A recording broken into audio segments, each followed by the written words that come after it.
very consistently every Tuesday night at 6 o'clock, and we'll continue to do that. We're going to try for the first time to record our session and make it available. There's about 250, 260 people in the Bitcoins in Bali group.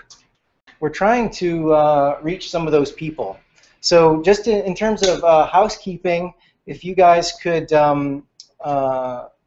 if you have a question, just grab this and make sure that that we can hear you with this, because we want to make sure we get good audio on the questions. Also, this will help us keep from talking over one another. This will be like the kind of the, I don't know, the conch shell. You ever read Lord of the Flies? We'll see if the Google Hangout comes out or not. Hopefully it will, and hopefully we'll be able to share this with more people. Last week's was particularly compelling, so I'm hoping that we can really record some of this dialogue that we've been having. Hey, Rock. To kick things off, I usually like to see, are there any new people this week? All right, welcome. We always welcome beginners, even though we get into some, I don't know, technical topics. And is there anything that any dumb question or anything about Bitcoin that you want us to cover before we get started? What are you trying to say? Well, one time we had someone just say, "I have no idea what Bitcoin is," and we went into like how to take it like payments on the website. Ah, okay. That would be cool. All right, we're gonna cover some of that at the end. So good. Okay, with that, so the group is really based around this Facebook group, right? We've got over 200 people in this group, and this is where all of the discussion happens when we're not all together. The togetherness is an important component of what we're doing, but this is where you can, if you have an idea on a random day, you can throw it up there and we can discuss it online. And all of the news about what the activities that are coming up, the things that we're doing, we put here. So check back here and chime in, post your opinions here. It's becoming kind of a lively group, which is really exciting, so get in there and participate. All right. Where are we on price? 587. It's almost exactly where we were last week. So hopefully we won't have a huge price discussion like sometimes we do. It was a really boring week in terms of price, and it's about the same thing that it was last week. $587 on Oscar's exchange, 6 million rupiah, 6.3 million rupiah for one Bitcoin. The total market cap's about $7.6 billion. So all the Bitcoins in existence are worth about $7.6 billion. And some of you might or might not be familiar with this graph. We've talked about this quite a bit. This is the total value of Bitcoin over time since it began. Right? So you can see back in 2009, it looked kind of flatline. You might think the patient's dead.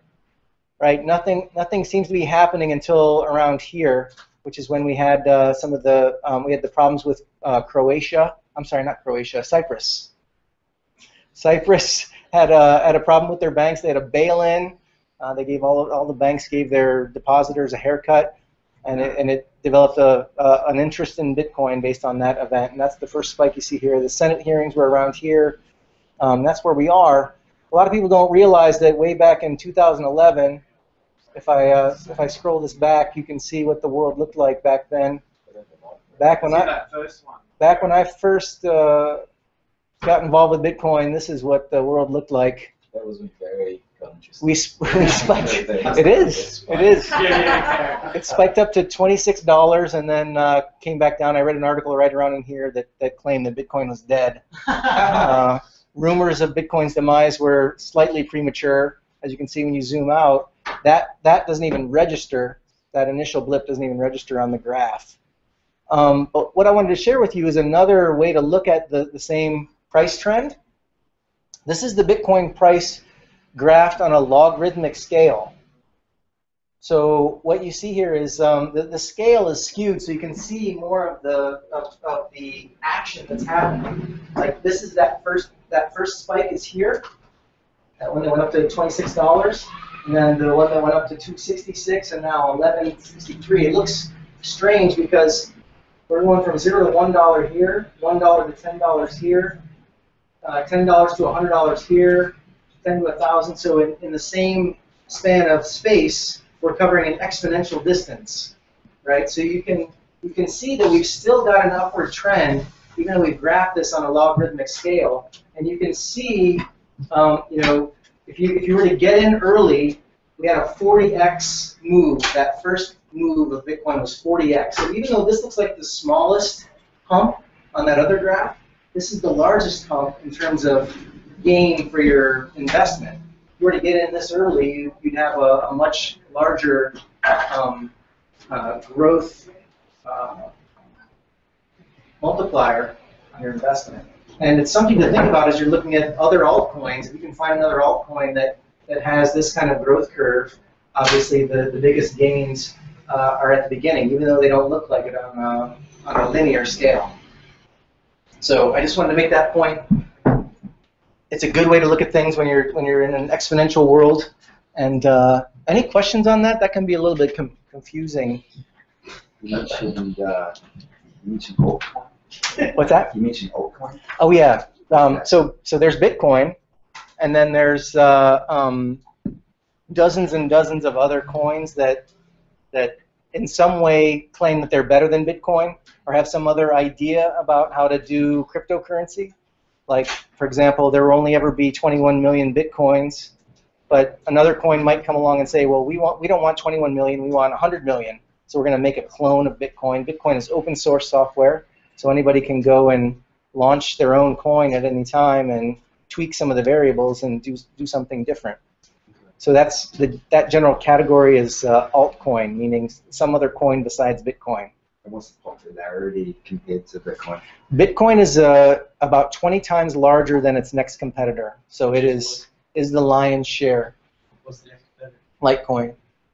And then there's Dogecoin, NXT, other coins kind of vie for that top 10. And like I said, there's dozens and dozens. So. Can I jump in with a stupid question? Sure. Here. With Ethereum, that's a new coin. That's an altcoin, not an extension of it. Yeah. Well, go ahead. Yeah, jump in.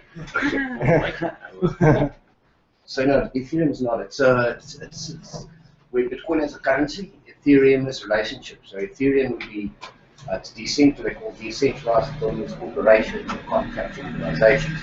So how the blockchain constructs currency, Ethereum is more generalized. So you can write any contract that you want on top of Ethereum. So Ethereum becomes a generalization of blockchain, which is the underlying technology.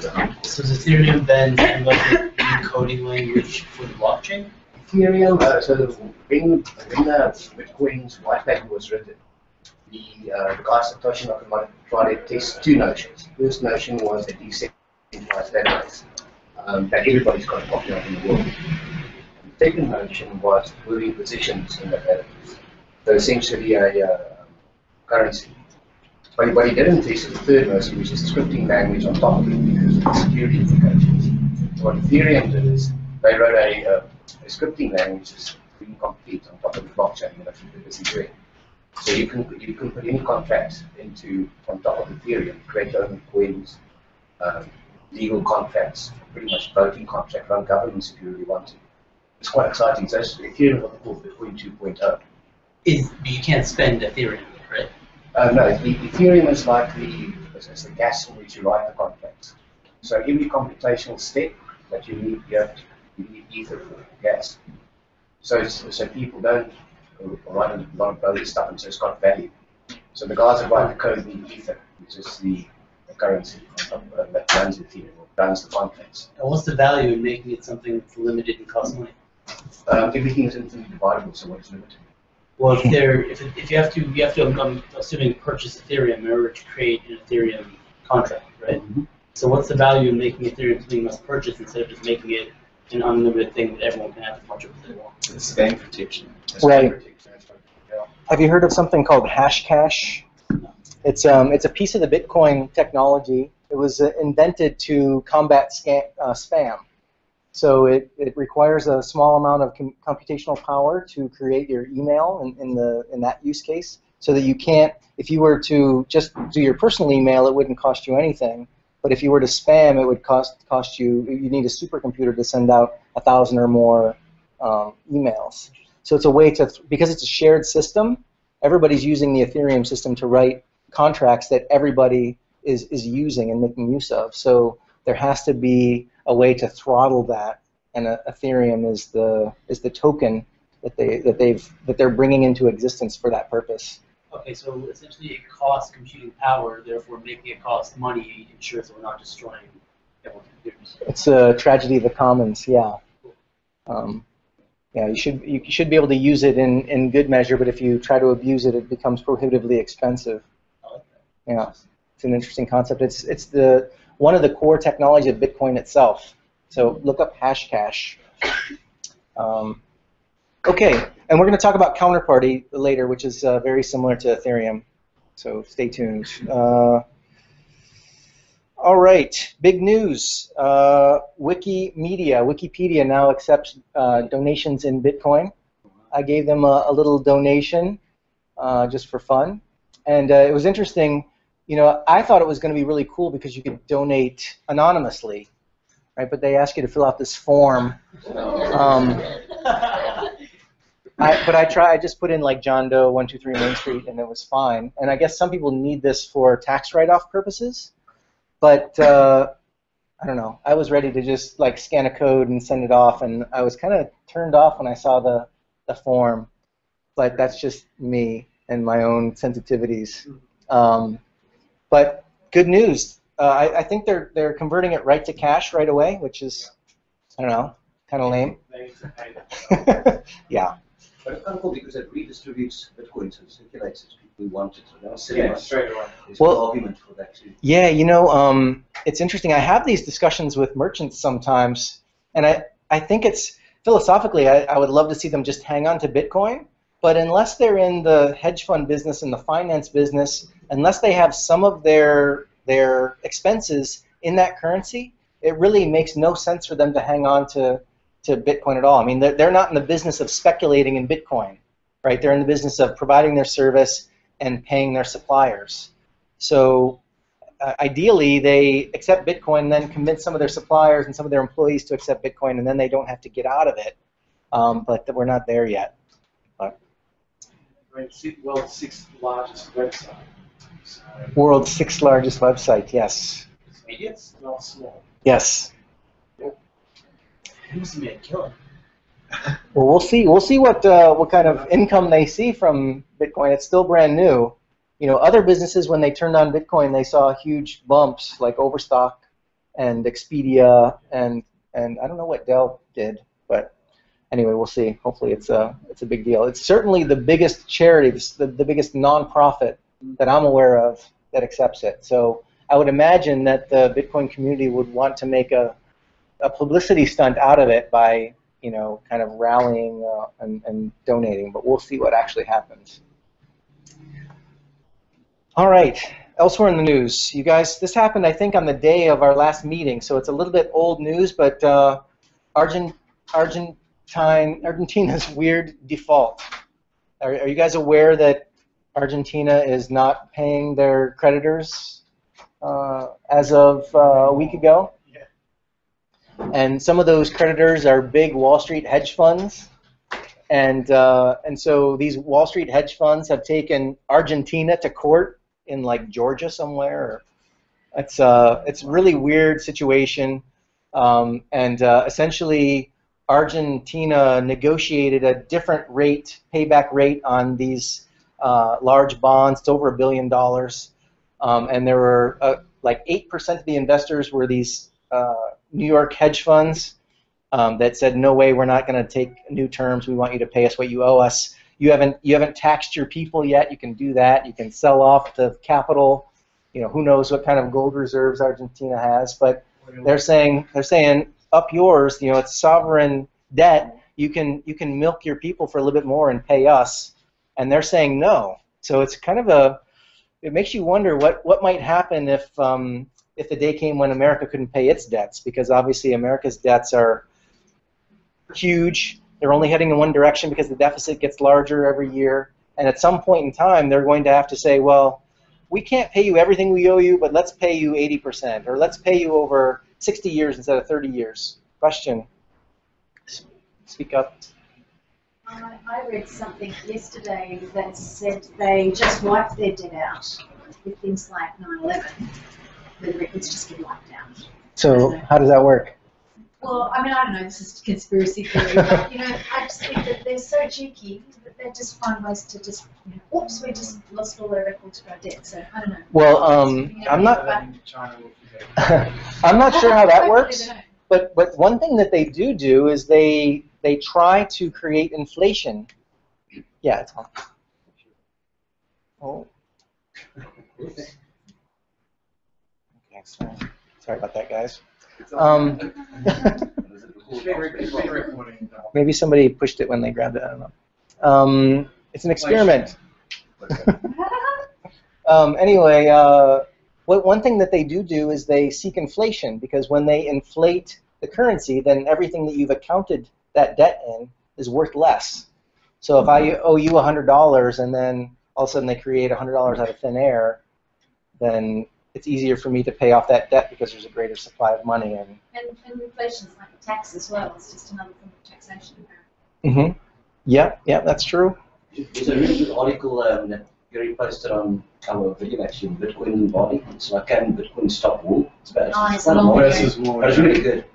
Yeah. Bitcoin versus war, that's right. But these kind of really good thoughts on why the countries create wars and trying to take over things. Well, tax people. Essentially, money is an accounting mechanism, and it's an accounting mechanism that doesn't have integrity because the supply is constantly messed with. And one of the points that video makes about war is, they create war bonds and they create inflation. They essentially are looking to fund the war. And if we had an accounting mechanism with integrity, then it would be more obvious how much money we're spending and what was really going on. And it would make it harder to have wars because you'd have a hard time paying for them. Welcome, guys. Welcome. Thanks for coming. So there's a couple articles in here. This is Argentina basically talking back to Wall Street, saying, you guys want too much money from us, et cetera, et cetera. It's really good. Spectator sport. Check it out. It's just it's better than soap opera. See for yourself. This is interesting. The dong. Are you guys familiar with the dong? It's Vietnam's currency. It's a little flaccid lately, I guess. Sorry, that was cheap. That was very low. Anyway, basically Vietnam has had trouble with their currency. The central bank in Vietnam has said no to Bitcoin, essentially banning Bitcoin, so they're showing up on the map as a big red area where Bitcoin is not welcome. And last week we talked about Ecuador. Ecuador is doing the same thing. And we've even got rumblings from Russia. Russia's got some. You like that picture there?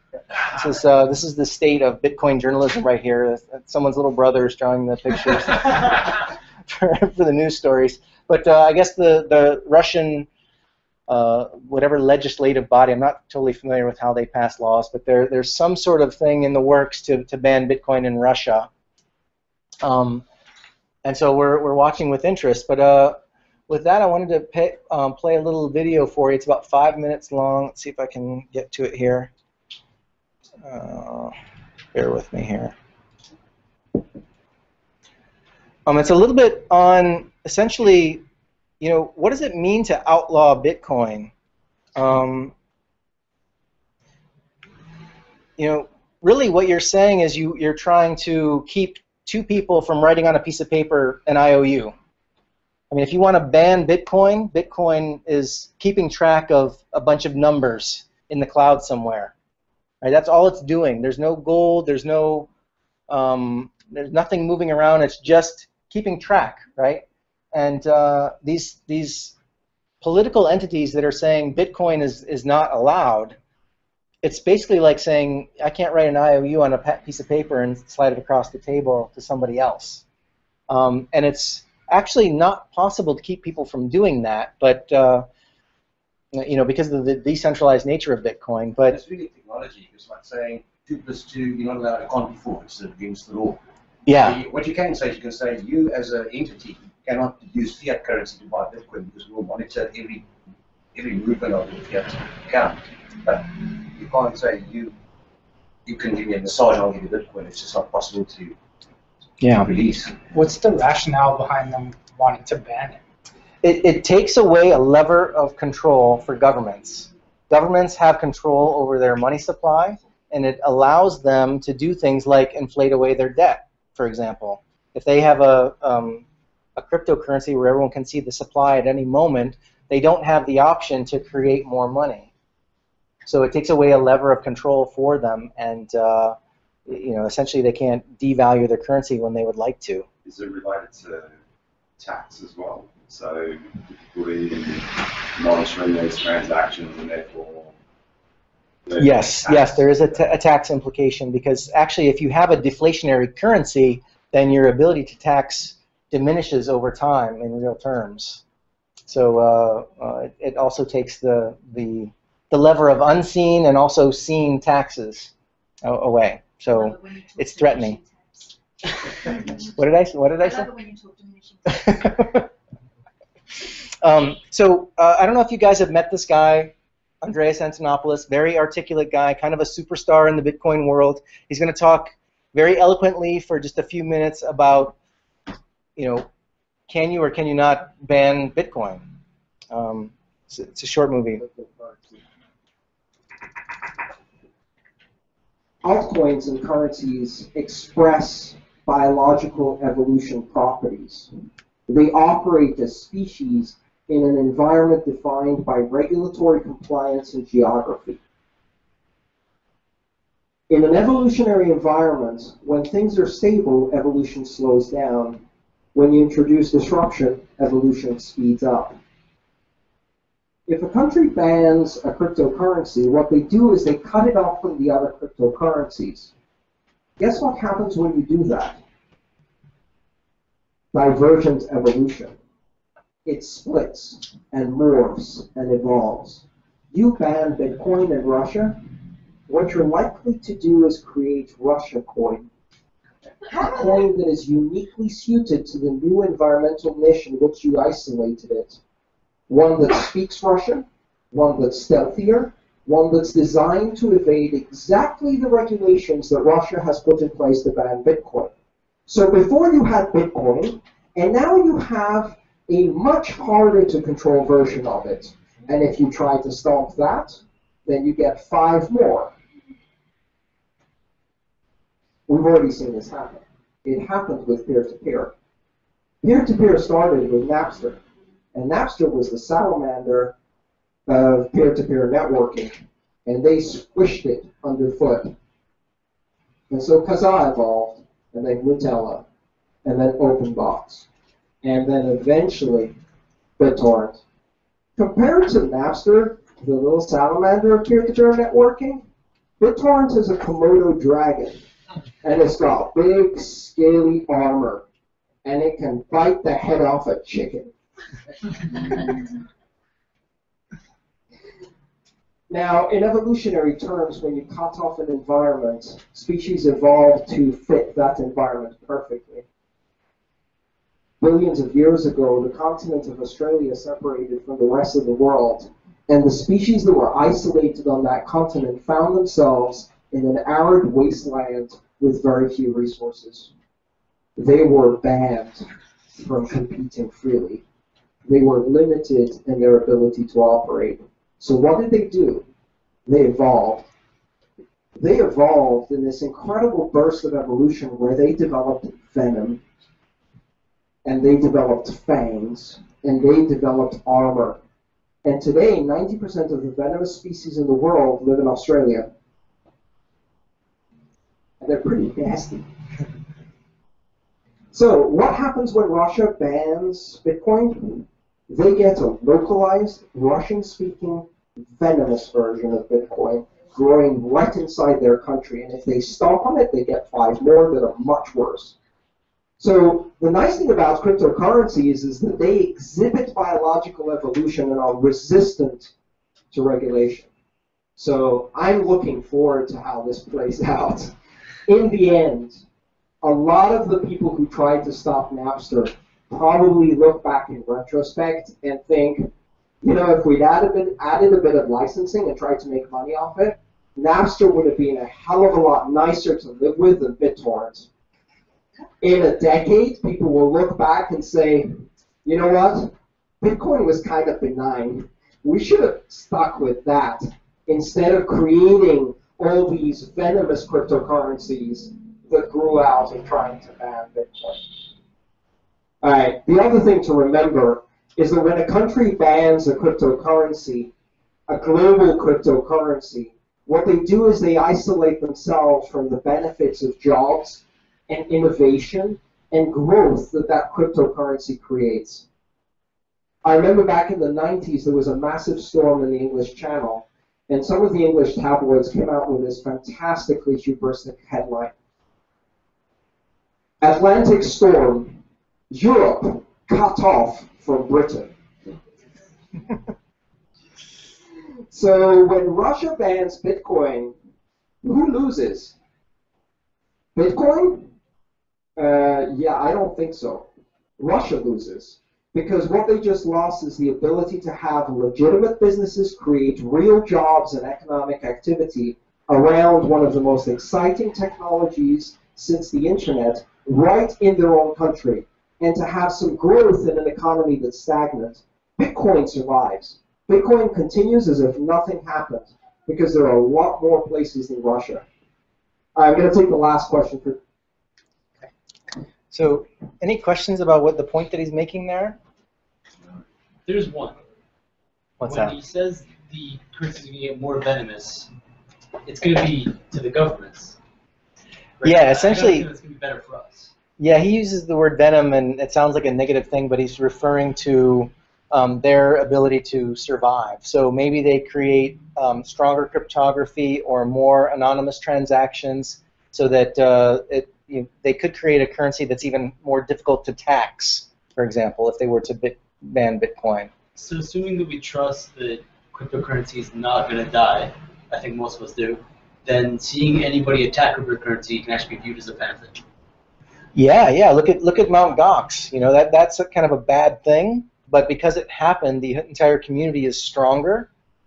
He's making the point that it's an evolutionary system where weak systems die and strong systems replace them.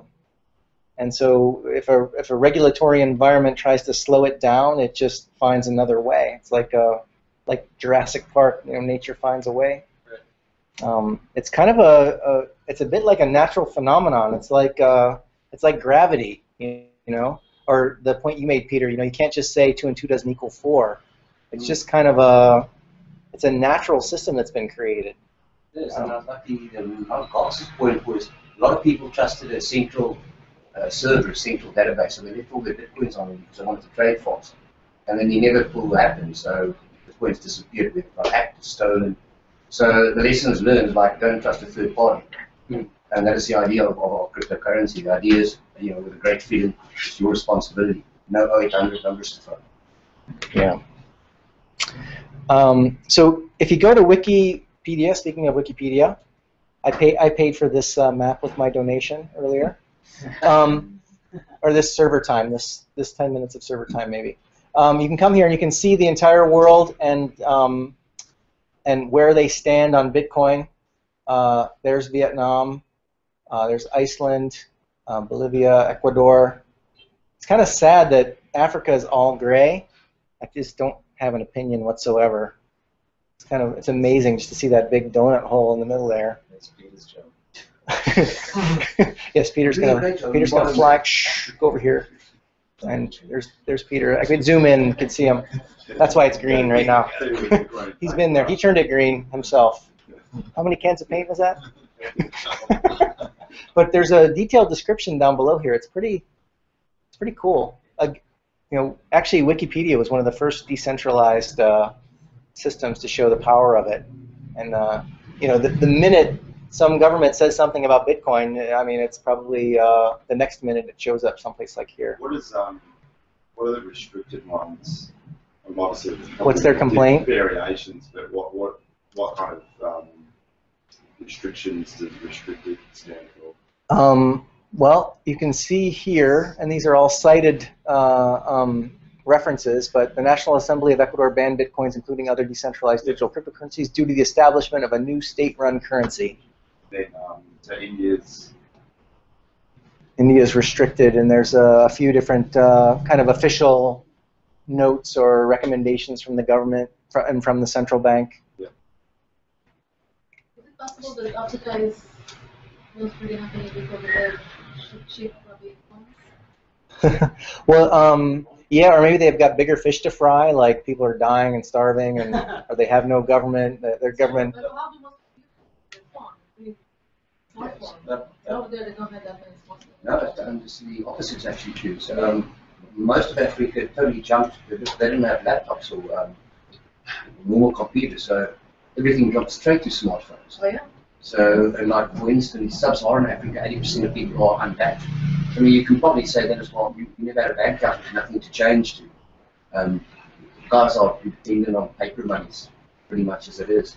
So Kenya's got a lot of development. It's strange that they don't show anything.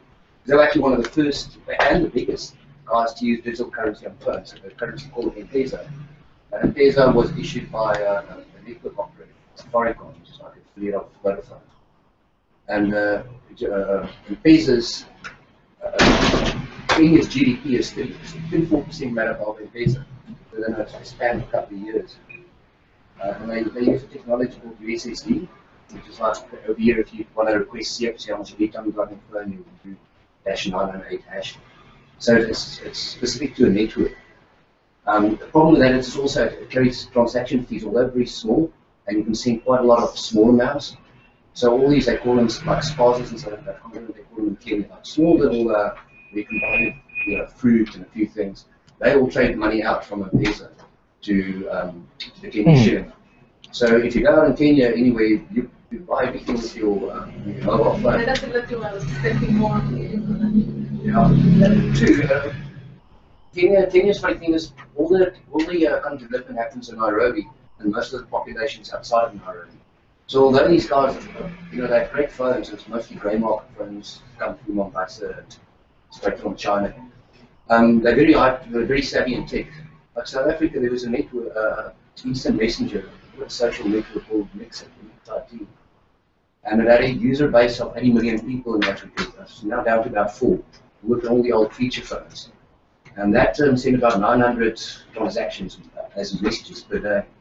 I think that'll happen, because a place like Zimbabwe has no currency. The guys are trading pins and all kinds of things there. It's a matter of, it'll be interesting to watch as well. Something will just take. I've heard of, like South Africa, we've got a lot of remittance workers from DRC, from Congo, from Zimbabwe, Mozambique, Angola. They need to send money home. I know that happens in the Philippines too. There's a lot of remittance workers. And it's really expensive. So if you try to send $100 via a Western Union, it costs you $30. Only 70 rand a week, or 70 bucks to that side. And then I find hard to believe that Zimbabwe doesn't have currency, have smartphones. Yeah, They do. yeah.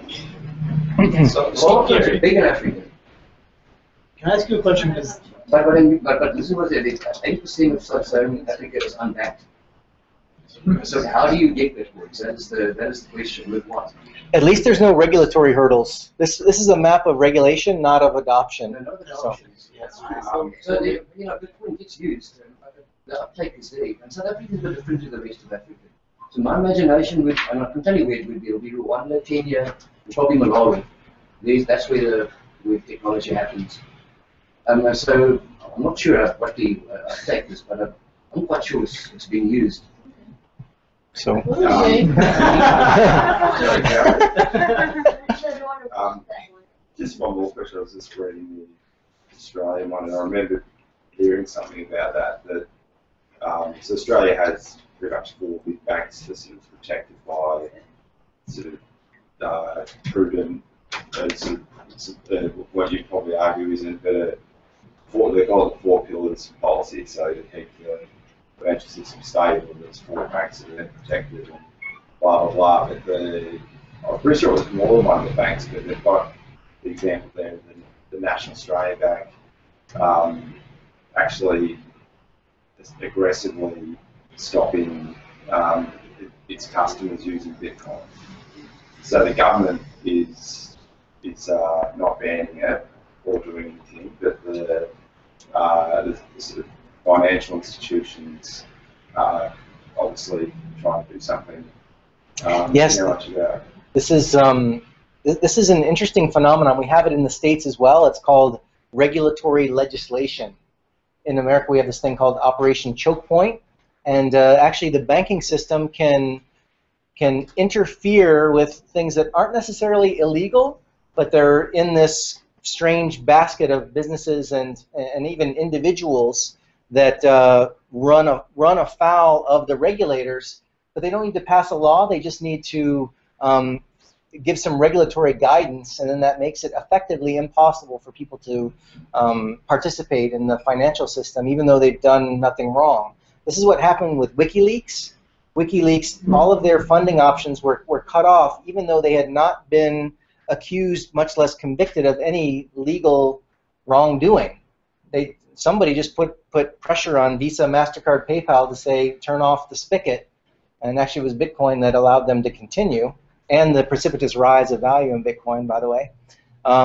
But this is happening in the States. It's also happening in Australia, where they just make it onerous from a regulatory standpoint and effectively bans it, even though they're like, well, it's legal. You just have to get a $250,000 license, and you have to keep 10 years of records, and you have to take a picture of everyone that you transact with, and pretty soon people are like, screw it, I'll just stick with the Australian dollar. And it's an effective ban, not a legislative act or opinion. How do they find out who the people are that have Bitcoin? Well, they don't know initially, but if you want to be a normal human being, you're going to interact with some entity that's paying tax, and if you're an entity, if you're a business that pays tax into some system, you're probably going to have to keep track of this stuff and pay tax. And a lot of people think Bitcoin is anonymous, and it is, as long as they don't associate your name with one of these numbers. As soon as they can attach your name with a number, then they can see everything you've done, everything that's come into that number and everything that leaves that number. So in that case, it's infinitely traceable, not totally anonymous like some people think it is. So something to keep in mind. Good question, though. But so do retailers ask for all of your personal information when you're paying with Bitcoin, or? No. But earlier we were talking about Wikimedia. Where's that one? And when you donate to Wikipedia, they ask you for your name and address and city, and we're thinking about Bitcoin ATMs. They all have a camera on the front in case there are KYC regulations, know your customer regulations, that come into force. How do you go about it if you want to start taking points? Do you go down the? It depends. It depends on your regulatory jurisdiction, right? If you've got a website that sells something, you probably owe tax to somebody, and it's up to you to follow the rules or not follow the rules, or locate your business in a regulatory friendly area. I mean, it's called regulatory arbitrage. But he made the point. If Russia bans Bitcoin, then they lose because businesses will leave. In New York, they've got this Bit license. We talked about that last week or the week before. I mean, New York would not be the first place I go to start a Bitcoin business. It kind of forces the innovation elsewhere. See, the moment you interact with fiat, so it'll be buy and exchange, that whatever number you're using is associated with a real user, because a real user put down identity documents. But I mean, there's many ways around it. Yeah. It's up to you. You get that kind of freedom of choice if you want to or not. So we've gone through on mobile penetration. You asked about Africa. Africa's got 84% mobile penetration in 2014. Now that's what's interesting, 84% versus 80% unbanked. So you can clearly see the opportunity of a cryptocurrency. It doesn't necessarily have to be Bitcoin even. And considering poverty and considering there's a lot of dictatorships in African countries. So 80% of Africans have mobile phones. 84%. Yeah. Well, they skipped right over the landlines. I mean, when we talk about technology adoption, they skipped right over landline phones, went right to mobile, right? So they didn't have legacy systems to sweat like AT&T in the States did. They went right to mobile. And the same thing could be true with money. You know, they're already using M-Pesa, so they're trading cell phone minutes as money. And Bitcoin is a natural extension. They certainly won't have any problem understanding it. And they could go right from the unbanked, the great unbanked of the world, to using this money in their own microeconomies and benefiting the most from the whole idea. There's actually I think it's a startup. Check their name, but they start something called Bitpesa. Bitpesa is an interface between Bitcoin and M-Pesa? Correct, yeah. So that is that interface. But if you consider that all these little spaza shops already handle money, it would be very easy for them to say, well, why would I handle M-Pesa, which I get very little for, and I'm kind of only allowed to handle as 300 shillings, which is like $30. It's not a lot of money, you know. So because they're not trusted, where I can handle any amount with Bitcoin. Right. You know, I can see the guys with two and two together. And it's like, well, let's weigh it up. Like, this is more profitable for me. It doesn't matter in what currency I think of as a value. But if it's truly 30% of the GDP, I would imagine there are some powerful interests that might not like the idea of Bitcoin. Yeah. But Africa is one of the most interesting things to watch. This does regulations, what the government's saying. Yes. Is there a chart on adoption? Because I imagine it would look a lot different. We can look at coinmap.org. Yeah. Okay. But yeah, you can see it. I think I've got CoinMap up here. We're going to show that in a little bit. Okay, so more news items. New Bitcoin challenger, the Stellar. Everybody, do you guys have your Stellar? Everybody heard about this? This is the founders of Stripe have funded this venture with, I think, $3 million. It's a Bitcoin-like currency. They're giving it away, and they're giving it away based on doing things like signing up with Facebook. So you're associating your Facebook identity with this currency, and there's a whole article here, but there's nothing in here that says this is why it's better than Bitcoin, and it's immediately obvious why it's not better than Bitcoin, because there's a central authority. You know, they're trying to attach it with your identity, and obviously it won't have the same totally distributed, secure network that Bitcoin does. Because Bitcoin's got tens of thousands of computers, way more computers than any single company could muster for the support of transactional security. So I'd love to hear a contrary opinion, but it's interesting when companies try to launch something like this. It's Bitcoin-like, but not quite. See, it's very easy to get that because it's like, hey, have some free money just to add your Facebook account. But with that comes, right, you're now associated with something that you're not sure of. It's a centralized institution that handles it. The only thing that's really different is this is a guy that told me that wrote the software for Nightbox. Yeah, 1,000 Nightbox. As well as for what's the other one, Ripple. Yeah. But then he also departed Ripple, and then announced he was going to sell his stake in his Ripples, and he hasn't done it yet. But that's undermining this currency he just helped start, and his co-founder. So I don't really respect his honorability. Also, just to dive into the psychology of these guys, I'm trying to figure out why would you release a coin that you know isn't going to be the contender?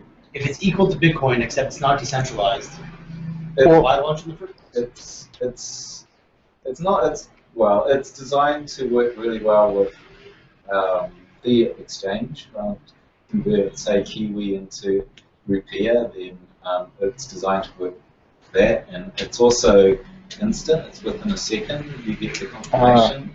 It's not proof of work, it's proof of stake. It's a different technology, so there's actually some better improvements on it. So yeah, those are the things that I'd be interested in learning. Whenever a new currency pops up, it's like, well, why is it better than Bitcoin? Transaction time is a bit of a problem with Bitcoin. Some people have a problem with the deflationary nature. They want to create a bit of inflation just based on the economics. Some people don't like the hashing algorithm. Those are the things that differentiate. The big thing that popped up to me was that there is no need to deal with all the nerdiness of Bitcoin. They send money and they get the money in their currency, and that's all there is to it. Yeah. So for me, it's very attractive because I pay so many people every month, and I pay all this wire transfers. Mm-hmm. It's crazy how much I pay, and now I can just send it. It's a bit of a regulator's dream, actually. Exactly. The other side of the coin. So, like, oh, well, so easy to regulate because we've got Facebook, we know who it is, we know what they're swapping out between. Well, but your point is ease of use, and that is a problem with Bitcoin. If someone creates another coin that's got everything is the same, but it's easier to use, then maybe it will supplant Bitcoin. Yeah, because all the These are the and all those kind of things are very appealing to some small segment of the population that other people. Yes. And the by the technology. But most people don't give a shit. Well, but something easy that they can use. But that's the danger, because sometimes people trade the good things about Bitcoin for ease of use. Right? They trade that away, not realizing what they're trading away. And they get the ease of use, but then, a year down the line, they're tracked in a way they didn't expect, or Right, but if you're doing everything or it's more legal, expensive. why would you care? I mean, like, I'm just paying my people, right? Why would I care about all that Bitcoin stuff? Well, I mean, there are certain things that you want anonymous money for. There are things, if you're a blogger in Iran, and your government wants to keep you from having a voice, and you want people to be able to pay you even though they don't know who you are, then I think humankind deserves that. I can give someone that I know some value for a service without telling somebody, right, who might want to kill me based on my views or squash my ability to have that voice. So. Value, generally speaking, some things is not really. Right. Right, and it may exist. I mean, really, 1,000 flowers can bloom. I mean, the innovation floodgates are open. The evolutionary environment that he mentioned is in full force. What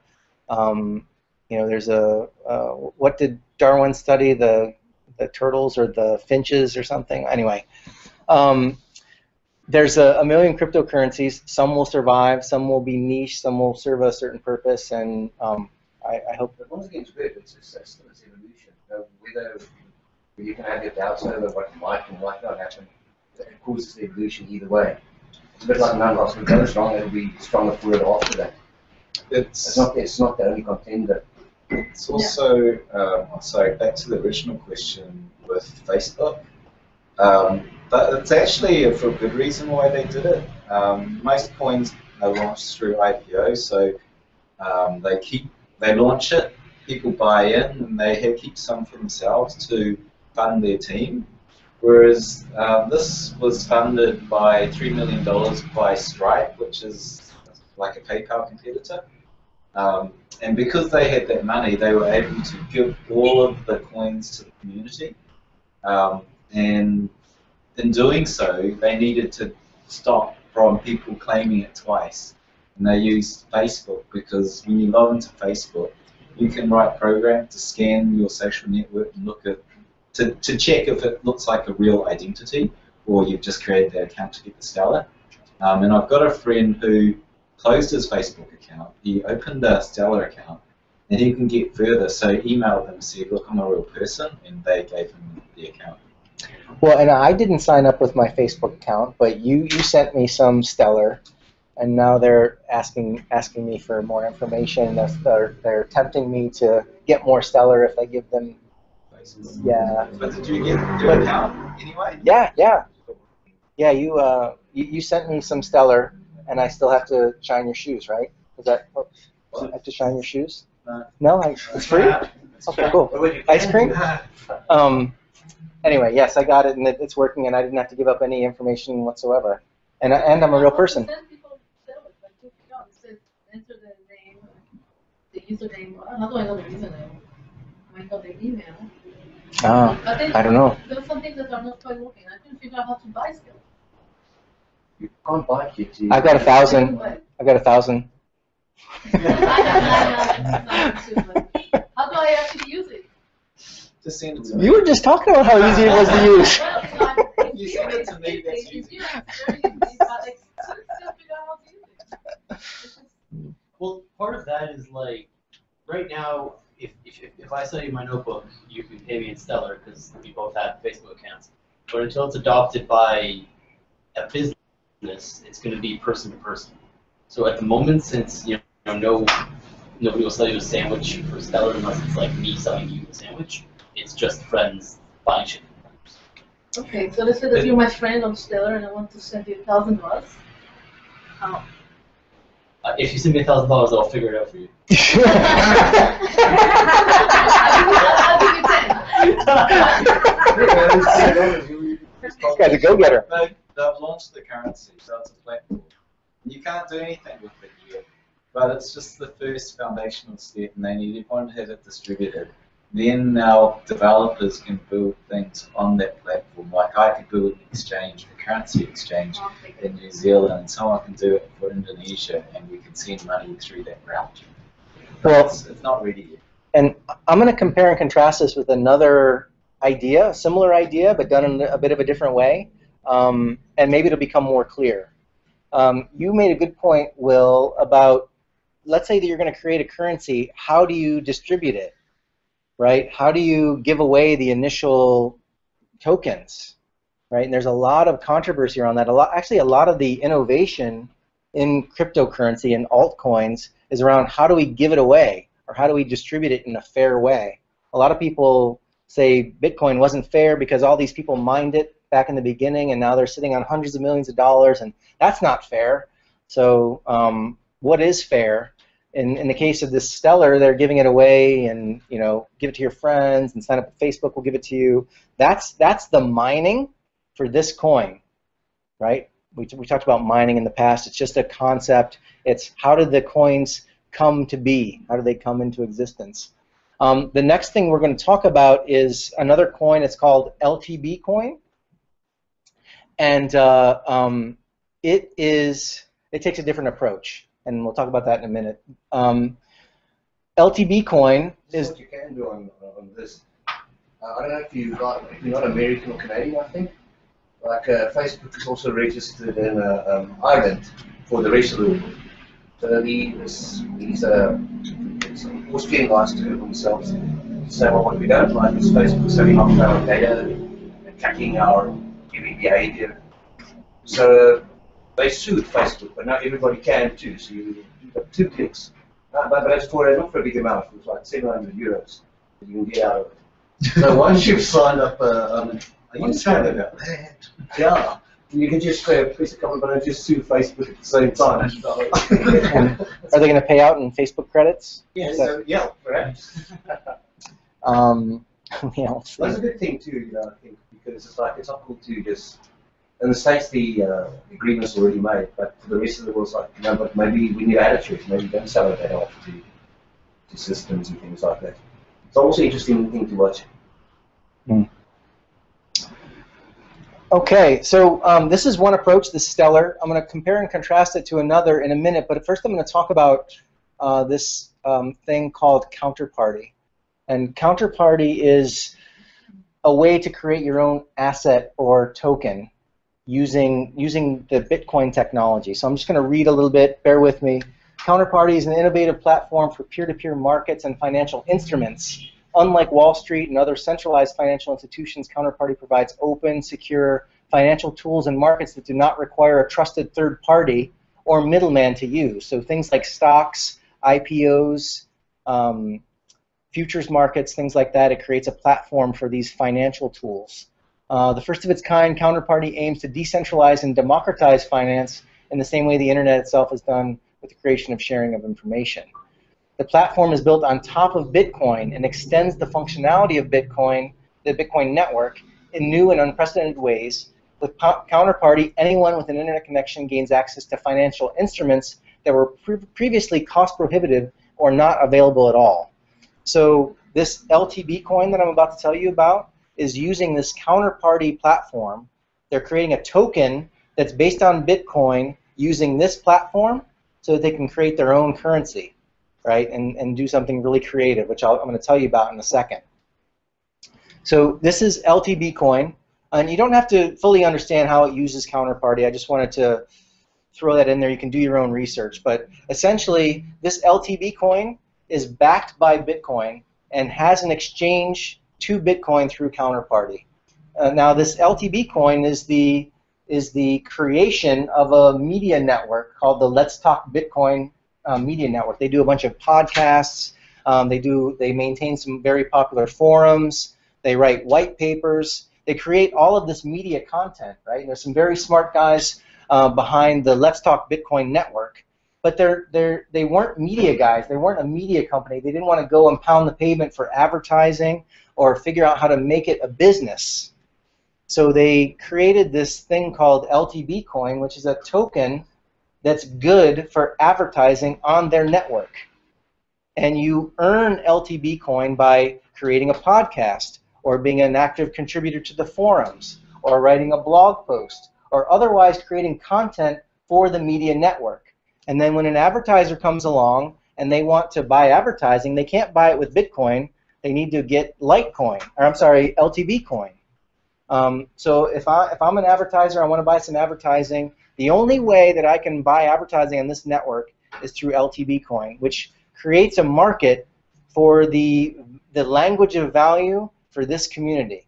It's really clever also because the contributors and the writers and everybody that contributes to earn LTB coin.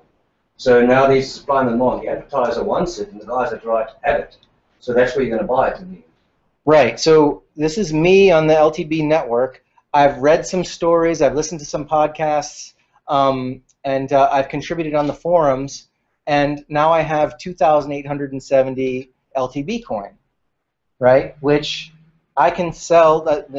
It's not worth very much yet, but as this media network grows, I can sell these coins to an advertiser who would like to advertise on this network. So it creates value within a certain context, and it's tied to this media operation. But the point I'm making is that any one of us can create a token and then try to instill some value into that token and circulate it amongst ourselves, and create our own financial tool, basically. Like Hubud could create a Hubud coin, and you earn that coin by helping other Hubudians, or right, or making, like, they're going to have a blog, and some people do a Balibunkus talk. They could pay people with these with a Hubud coin if they chose to create one, and who knows what creative things people will do when they can create these languages of value or tokens. Kind of redefines what because at the moment when you say what's my value, what am I worth, you can only think of it as in fiat. Well, so many dollars or so many whatever your currency is, because you translate it to a basket of goods and services, which is defined as GDP, and you don't have any control over what your real value is. So let's say Kira's really good and she can do yoga classes. They say, well, I'll create a yoga coin. And you grow tomatoes and you say, well, I've got a tomato coin. And it's like, would you like to trade my yoga coin with your tomato coin? It's got some future value.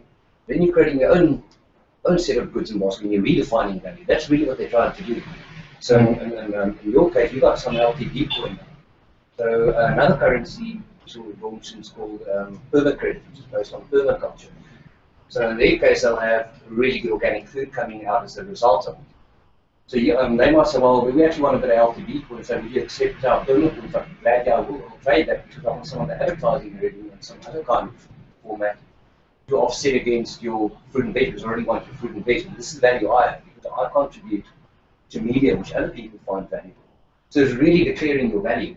And so everybody's got value, or in some form or another. Either my product will be what you do, and I want to trade it out because I might have a skill and say, my skill is to set people up with Bitcoin businesses, and therefore I've got a setup for it.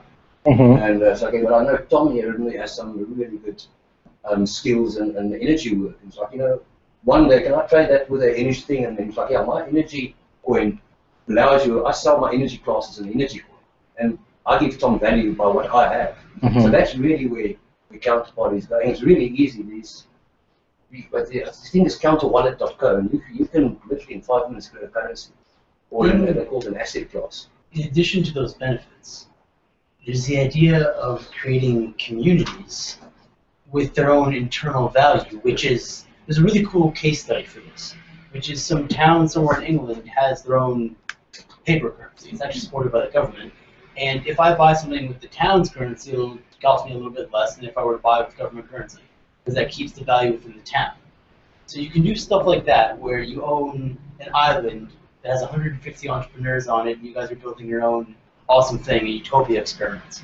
And within this, you have your Utopia Island coin that just lets keep some of the value in the community. And there's also the idea of another take on what Dogecoin has done to Reddit, where you have some form of community, you have a bunch of nomads, a bunch of people who like weed, a bunch of tomato growers, I don't know, anything, where once again, they can give each other value within their community. It just allows for people who have a like interests to share value in a deep way. It's a barter system. Really? it facilitates barter, and it allows you to express value without trading real currency. Like, for example, let's say that I'm some hotshot entrepreneur, and you all think that my next project is going to blow up like crazy, right? So I don't have to go to an angel funder or a VC to get that money. I can tell all you, I've got a fantastic idea, and I'm issuing an IPO for this project. And when this project comes to fruition, you're going to be able to cash in.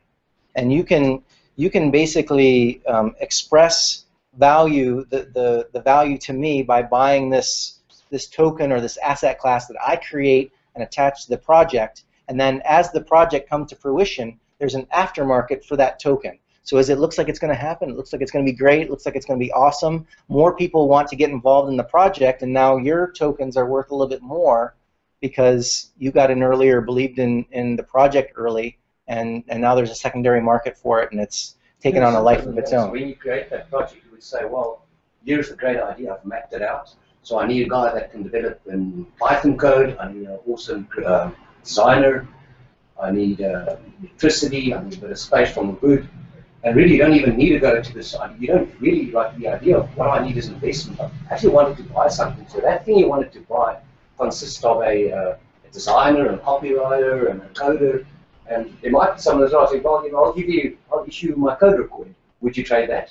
And that trade would seamlessly happen without having, so all the things you really needed, without saying, one day when it works, I will pay you back. It already works. Because you're earning that coin by trading your coin. You've got a trade pair already.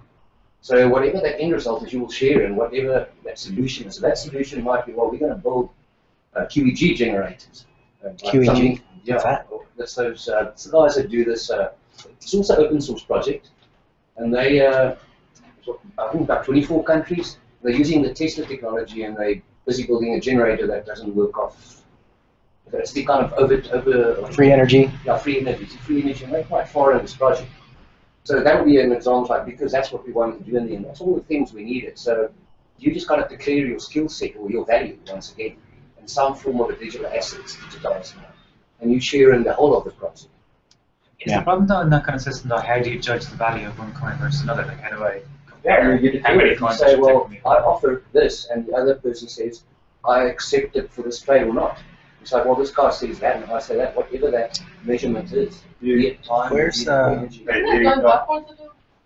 Say Isn't it going backwards again? Yes. When they were trading goats and pigs and It's they know exactly how to value anything.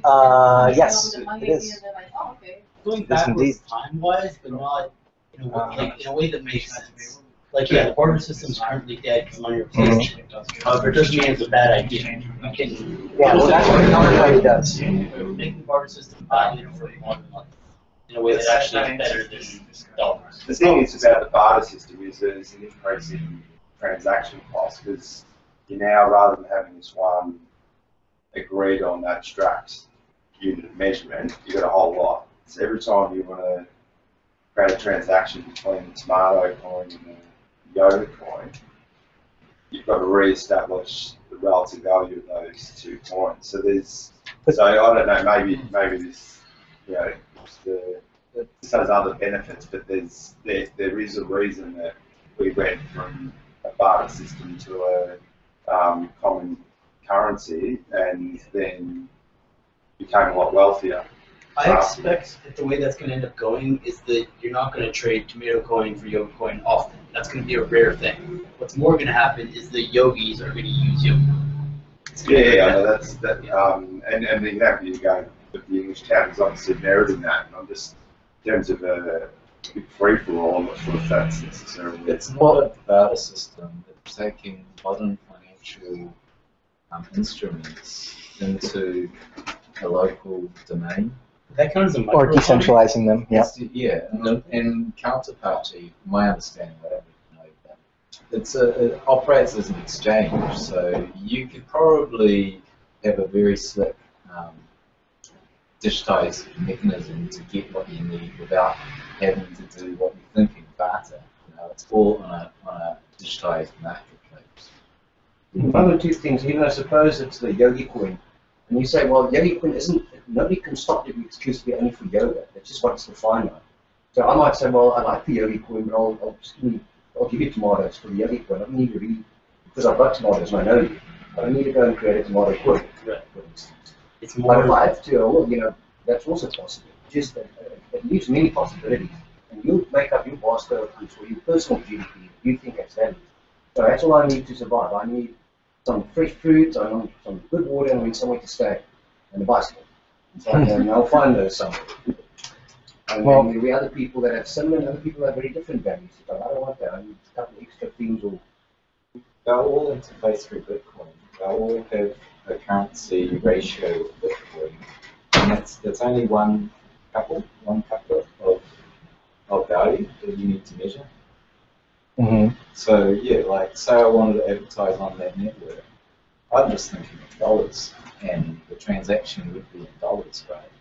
And that money would go through to the contributors, and they'd pull it out as dollars. But all the financial mechanisms are worked on through this background. it's really clever. So, for instance, suppose you're a big advertiser. Now, really, this LTV network is growing, and there's guys that will buy my product here.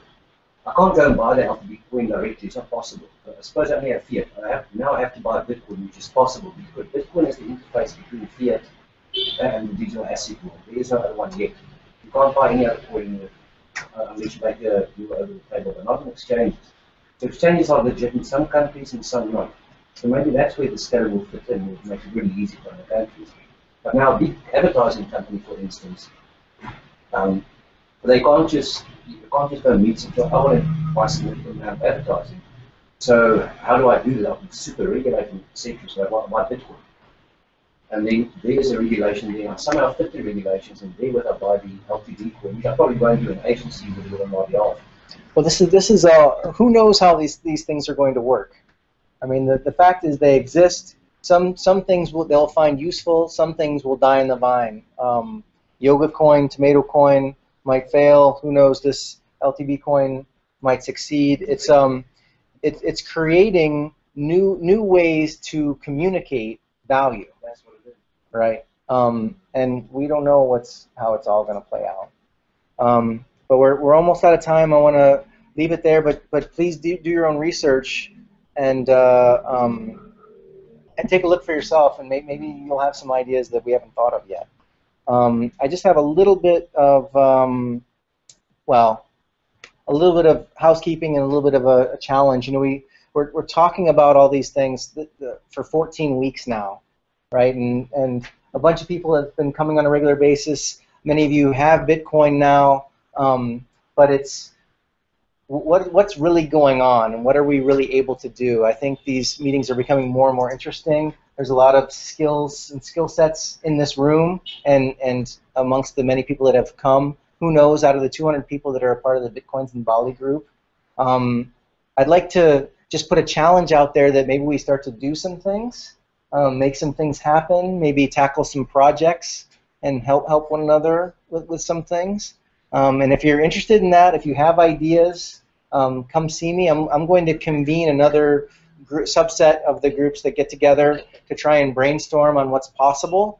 So if you've got ideas, if you want to participate in that kind of thing, if you want to make something happen locally, get in touch, and I'll let you know when we're getting together, and we can continue that conversation elsewhere. This was something that Ivor highlighted. Does Bitcoin need its own Silicon Valley? Why couldn't we create a little incubator here where we're doing really fascinating things? There was another article months back that they called Bali Silicon Valley or something like that, where they compared Bali to Silicon Valley, and why not? We've got smart, interesting, creative people here, and if there's any interest in marshaling that talent towards Bitcoin, I'm just suggesting that maybe we can coordinate somehow. So let's see if there's any interest in that. Do you have any types of projects in mind? Yeah, I have lots of ideas, and I'd love to vet them with the people. Like I'd love to have an Uber for the taxi drivers in Ubud, so they're not all sitting around like asking everybody that walks by for a taxi. They just have a little app on their phone, and when I want to take a ride from Ubud late at night to my villa, I can just see which 3 drivers are nearby, hit them. When I get on the cab, it tracks time and distance and shows a Bitcoin price, and I just pay with my phone and go. Like, and open source that and let anybody around the planet do it in their own community. I mean, I think that would be awesome. But that's just one idea, based on my own annoyance when I'm asked for a taxi everywhere I go. But there could be a million other things. I'd love to see something happen locally, though. And if we could leverage that elsewhere, all the better. But I don't know. Does that answer your question? Something like that? There's probably too many ideas in your head, so it's a Yeah. little bit trash right now. If there's other ideas, that's where we're gonna hash it out when we get together. Where's the main areas of Bitcoin innovation globally? Lots in Silicon Valley. Yeah, lots in Silicon Valley, but also lots everywhere else. I mean, there's people coordinate on projects from all over the world. So yeah, it's the digital nomad development approach. So you don't all have to be in the same place, but. So most of the startups are in the Valley. Startups. Yeah, there's no real. There's actually. We got a little report from Manu. He's in Los Angeles. Some of you guys know Manu. He hasn't been here for a little while, but they have a startup space in LA that's strictly Bitcoin startups. There's like, I don't know, 5 or 10 Bitcoin startups. They're sharing the same office space, and they're all hammering it out, co-opetition style. Also similar to your group, running Bitcoin startups. It's called Palo something Cafe. Yeah. France. But this is the coin map. You can see there's Jakarta. They've only got 7 Bitcoin folks. Wow. There's Bali. We're it's becoming a bit of a place, right? And if you scroll out like Singapore's only 39. I mean, we could get 20 or 30 more businesses in Ubud and be represented better on this map. Also, that's only counting brick and mortar. Right, that's true. Here's the world map. 34 in Sydney, I think. We could be the first red dot in this whole Southeast Asia area if we got a couple hundred going on, which I think is possible. So that. On this map? Yeah. It's behind the white. It's doing higher well. from the Vina. So it's all involved. Well, this is less than all. I know, it's shocking. Shocker. That's shocker. Really kidding. Oh, look, we rival Cape Town. Wow, we're getting hot on the heels. Anyway, that's another thing that we could do if we were a group and we really decided to, make Gautama Street a Bitcoin street and everything there accepts Bitcoin. I mean, it would be. Bitcoin only, yeah, you could get an exchange. Do you know, But Eddie, you were asking about adoption. This is a map of adoption. There's, a couple thousand in North America, a couple thousand in Europe, and and just a few hundred elsewhere. Wait, what's going on up in the top left left? That's No, a little bit Spain. lower. That's kind of, yeah, right there. What's that? Marrakesh. Is that the Cayman Islands? No. So that's Interesting. Spain's got a relatively high take up. Yeah. It does. Because of its It's economic. Absolutely. Right. Absolutely. Mining. That's And what about Argentina with their debt problems? Another What's going on with one. Argentina now? Well, they're not paying their bondholders. They're defaulting on what they owe. So now what happens? They get a bad credit rating. They come out with more bonds later with a high interest rate and try and get people interested in buying the bonds before they default on them. They've done this before. Right? They've done 13 years ago. It happened. The difference is the market priced it in, they were expecting it, so there was no crash. Shouldn't buy that bond. What's interesting is they're just choosing not to pay. It's fascinating, really. Right. It's Yeah. And Well, but of course, I'm not going to buy a Argentinian bond anytime no, soon. exactly. And who would want to at that point? Well, if they're paying like 13% interest, someone's going to buy it. I mean, that's where the interest rates are for. The interest rates are supposed to be a commentary on the viability of your investment. But What happens if you can't sell bonds? You can't get money to what? You just close off and become your own economy? What do you do? What happens to a country? Can't borrow money? I can tell you that I've been paying one guy who works for me from Argentina, I've been paying him to a bank in Bolivia, I think. Yeah. He has to fly to Bolivia Oh my God. once in a while, and get the money there. Wow. They're taking like 30% of his money Yeah. and sending it to Argentina. So on that note, I'm going to adjourn the meeting. I hope you guys will think creatively. I hope you guys will come back again next Tuesday. I hope you'll take a look at Bitcoins in Bali and start a really nasty flame war there so we can have fun arguing with one another. And thank you very much for coming. I really enjoy these meetings, and I'm happy to see so many people come. Please come again every Tuesday night, 6 o'clock. And that's it. Thank you.